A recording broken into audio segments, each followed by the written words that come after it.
بسم اللہ الرحمن الرحیم۔ خواہشات کا پورا ہونا قبولیت کی علامت نہیں۔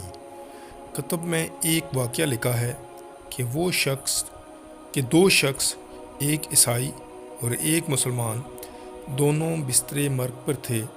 بیماری کی اس حالت میں عیسائی کے دل میں یہ خواہش پیدا ہوئی کہ مجھے مچھلی کا گوشت مل جائے۔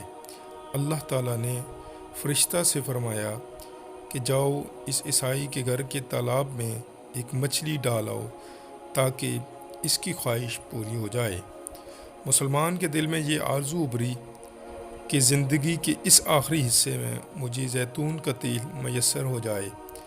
اللہ پاک نے فرشتے کو حکم دیا کہ اس کی الماری کے اندر زیتون کا تیل ہے، جاؤ اسے گرا دو۔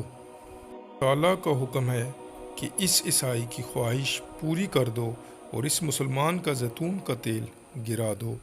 فرشتے نے عرض کیا، آپ کا حکم امت کی آسانی کے لیے ہے، اس کی مصلحت بھی بتا دیجئے تاکہ امت کو سبق مل جائے، انسانیت کو سبق مل جائے۔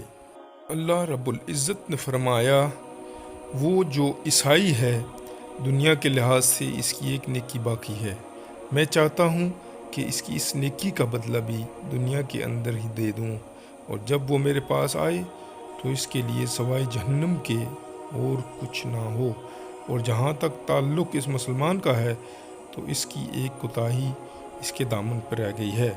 میں چاہتا ہوں کہ اس کی وہ خواہش ٹوٹے اور وہ اس پر صبر کرے، اور جب وہ میرے پاس آئے تو اس کے لیے سوائے جنت کے اور کچھ نہ ہو۔